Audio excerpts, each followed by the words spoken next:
మగవాళ్ళ కంటే ఆడబిడ్డలే ఎక్కువ ప్రయాణం చేస్తున్నారు. ఇదొక శుభ ప్రారంభం. ఇంకో పక్క వంట చేసుకోవడం కూడా కష్టం లేదు మీకు. ఒకప్పుడు గ్యాస్ నేనే ఇచ్చాను, సిలిండర్లు ఇచ్చాను. 3 సిలిండర్లు ఉచితంగా ఇస్తున్నా. రేపు రాబోయే రోజుల్లో మీ ఇంటి పైన మీరు సోలార్ పెట్టుకొని పైన కరెంటు, కిందన ఏసీ కావాలంటే ఏసీ కూడా పెట్టుకునే ఏర్పాటు వస్తుంది. ఇంకో పక్కన గ్యాస్ కూడా అవసరం లేదు. స్టవ్ పెట్టుకుంటే పైన సోలార్ ఉంటుంది, కిందన వంట చేసుకుని ఆనందంగా ఉంటారు. తొందరలోనే గ్యాస్కి మీకు ఇచ్చే సబ్సిడీ కూడా లింక్ పెట్టను. 4 నెలలు ఒక గ్యాస్ సిలిండర్ మొత్తాన్ని మీ అకౌంట్లో వేసే బాధ్యత మేము తీసుకుంటామని మరొకసారి మా ఆడబిడ్డలకు విజ్ఞప్తి చేస్తున్నాను. దీనివల్ల మీకు ఇంకొక కాస్త డబ్బులు కూడా ఆదా అయ్యే పరిస్థితి వస్తుంది. నేను ఒకటే ఆలోచిస్తున్నాను, అభివృద్ధి చేయాలి, సంక్షేమాన్ని ఇవ్వాలి, పేదవాళ్ళకి మెరుగైన జీవన ప్రమాణాలు ఇవ్వాలి. మీరు చూడండి, ఒకప్పుడు అన్నా క్యాంటీన్లో పేదవాడికి తిండి పెడితే భరించలేని మనస్తత్వం అవతల పార్టీది. ఈరోజు నేను గర్వంగా చెప్తున్నాను, ఎక్కడా ప్రపంచంలో పెట్టడం లేదు. 5 రూపాయలకి ఉదయం బ్రేక్ఫాస్ట్ కానీ, లంచ్ కానీ, డిన్నర్ కానీ 3 పూటలు 15 రూపాయలకే భోజనం పెట్టే ఏకైక ప్రభుత్వం ఈ ఎన్డీఏ ప్రభుత్వం. ఇలాంటి అనేక వెసులుబాటు తీసుకొచ్చి తొందరలోనే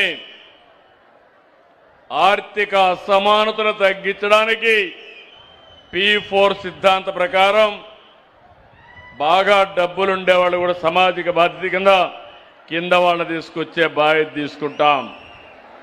నేను ఒకటే చెప్తున్నాను, నేనే కాదు, ఇది ఎన్డీఏ సిద్ధాంతం. మేము పేదవాళ్ళ పక్షానుంటాం, మీకు మెరుగైన జీవన ప్రమాణాలు కల్పిస్తూనే ఉంటాం. మీ జీవితాల్లో వెలుగు వచ్చే వరకు మీకు అండగా ఉండడానికి మొదటి తారీఖు మీ దగ్గరికి వస్తాం. ఇదొక సమస్య అయితే ఇంకొక సమస్య, పోయిన గవర్నమెంట్ అనేక తప్పుడు పనులు చేశారు. అందులో అతిపెద్ద తప్పు ప్రైవేట్ ఆస్తుల్ని 22A కింద పెట్టేశారు. వాళ్ళ మాట వినకపోతే మీ జుట్టు వాళ్ళ చేతుల్లో పెట్టుకోవాలని 22A కింద పెట్టారు. నేను చాలాసార్లు ముఖ్యమంత్రి అయ్యాను, కానీ ఈసారి మాత్రం పెద్ద సమస్యగా తయారైంది. నేను ఒకటే ఆలోచించాను, శాశ్వతంగా ఈ సమస్యకు పరిష్కార మార్గం ఇవ్వాలని సర్వే చేయడమే కాదు, టెక్నాలజీ పెట్టి, బ్లాక్ చైన్ టెక్నాలజీ పెట్టి ఎవ్వరు కూడా ట్యాంపర్ చేయని విధంగా మీ రికార్డ్స్ ని భద్రపరిచి మీ ఆస్తి మీకు భద్రత కల్పించే బాధ్యత ఈ ప్రభుత్వం తీసుకుంటాం. దానికి నాకు 3 ఏళ్లు పడతా ఉంది. ఇప్పటికి 2 ఏళ్ళు అయింది. 9వ తారీఖు వస్తే నాకు గుర్తొచ్చేది, ఎవరైతే భూమి ఉందో ఎవరు కబ్జా చేయకుండా, ఎవరు ఇబ్బంది పెట్టకుండా, ఏ ఆఫీసర్ కూడా ₹1 డబ్బులు తీసుకోకుండా పగడ్బందీగా వ్యవస్థను రూపొందిస్తున్నా. రాబోయే మార్చికి మీ రికార్డ్స్ అన్ని భద్రపరుస్తాం. మీకు ఎవ్వరికి అనుమానం అవసరం లేదు. ఇది చేసే బాధ్యత కోసం నెలకొక్క రోజు నేను నేరుగా జిల్లాలకు వచ్చి పనిచేస్తున్నాను. 3వ కార్యక్రమం అన్నింటికంటే స్వచ్ఛాంధ్ర. మీకు కూడా స్వచ్ఛమైన ఆలోచనలు ఉండాలి, స్వచ్ఛమైన పనులు చేయాలి, పేదరికం పోవాలి. ఈరోజు మనందరం చూస్తున్నాం, వాతావరణంలో పెను మార్పులు వచ్చాయి. ఒకప్పుడు రాయలసీమ ఎడారిగా మారిపోయే పరిస్థితి వచ్చింది. ఈరోజు రాయలసీమని సరిపెట్టే పరిస్థితికి మనం వచ్చాం. దీనికి కారణం వాతావరణ సమతుల్యాన్ని మనం పాటించడం లేదు. అందుకని వర్షాలు పడేది మానేశాయి. ఈ సంవత్సరం కృష్ణా నదిలో నీళ్లు రావడం లేదు. ఇంతవరకు ఆల్మట్టికే నీళ్లు రాని పరిస్థితి. తుంగభద్ర రాలేదు, శ్రీశైలానికి రాలేదు.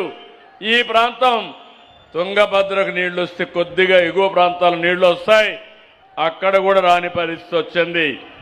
నేను అందుకనే భవిష్యత్తులో ఇలాంటి సమస్య పరిష్కారం కోసం స్వచ్ఛాంధ్ర కార్యక్రమాన్ని తీసుకొచ్చాను.